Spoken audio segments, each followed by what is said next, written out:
Hai, selamat pagi semuanya ke kelas 3. Kali ini kita akan belajar bareng dengan Pak Tino.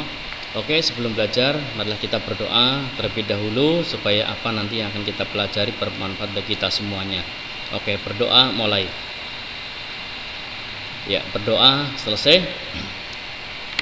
Baiklah, kali ini kita akan belajar tentang perkembangbiakan tumbuhan, yaitu dengan cara mencangkok.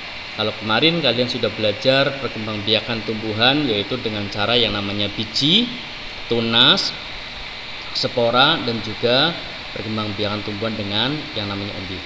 Kali ini aku akan bahas tentang yang namanya mencangkok. Apa itu mencangkok? Nah, mencangkok itu adalah mencangkok tanaman itu adalah cara paling mudah dan cara paling mudah didapatkan ataupun mudah untuk perkembangbiakan tanaman. Ada keuntungan dan juga kekurangan pada mencangkok. Keuntungan mencangkok adalah tanaman tumbuh lebih cepat, yang pertama, dari biasanya.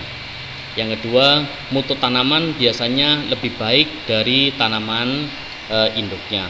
Ini keuntungan untuk mencangkok. Adapun kerugian ataupun kekurangan dari mencangkok, yaitu tanaman hasil cangkokan, yang pertama itu adalah lebih mudah roboh ataupun batangnya itu tidak terlalu kuat. Kemudian tanaman yang berasal dari perkembangbiakan dengan biji biasanya itu lebih kuat dibandingkan dengan yang namanya mencangkok.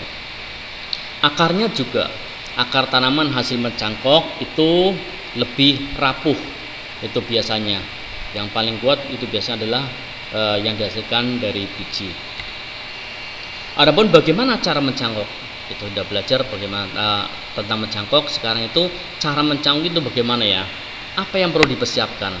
Yang pertama, alat-alatnya untuk mencangkok itu harus kita siapkan terlebih dahulu. Yang pertama itu ada pisau, ada serabut kelapa. Nah, kalau misalnya tidak ada serabut kelapa, itu juga bisa menggunakan yang namanya plastik, terus tali, dan sedikit tanah yang dicampurkan dengan pupuk kandang. Langkah-langkahnya untuk melakukan pencangkokan, yang pertama yaitu kita harus memilih yang namanya cabang ataupun dahan pohon dengan ukuran sedang. Setelah itu, dahan tersebut kita kupas. Nah, kita kupas hingga bersih dari kulit dan lendir. Itu biasanya kan ada lendir-lendirnya, itu yang agak agak kental sedikit. Itu lendirnya itu sampai hilang. Kira-kira sepanjang 5-9 cm itu ukurannya. Berarti kalau ini dahan atau cabang, nah dari sini ukuran 5-9 cm.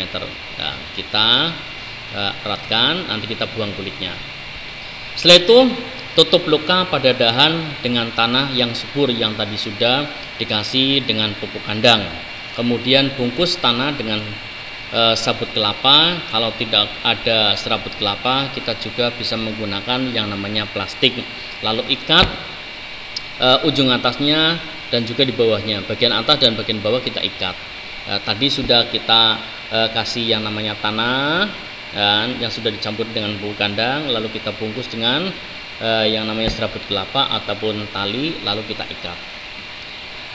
Setelah itu siram hasil cangkokan tadi setiap pagi dan sore. Jangan lupa, kita habis mencangkok jangan kita biarkan pergi ya, harus kita tanggung jawab untuk supaya cangkok itu tumbuh subur dan juga keluar akarnya. Biasanya akar tersebut akan tumbuh dalam waktu sekitar 1-2 bulan. Nanti akan keluar akarnya. Setelah akarnya tumbuh atau tumbuh banyak, kita potong cabang dari induknya. Jadi yang dipotong itu bagian bawahnya, ya, bagian bawahnya kita potong. Nah, setelah itu tanaman itu siap kita tanam di tempat yang teduh.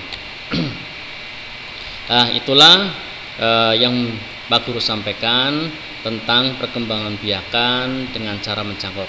Nanti silakan kalian menjawab pertanyaan yang sudah ada di sini, itu sampai 1 sampai 5, yaitu yang pertama sebutkan contoh perkembangbiakan tumbuhan. Yang kedua sebutkan salah satu kelebihan mencangkok tanaman.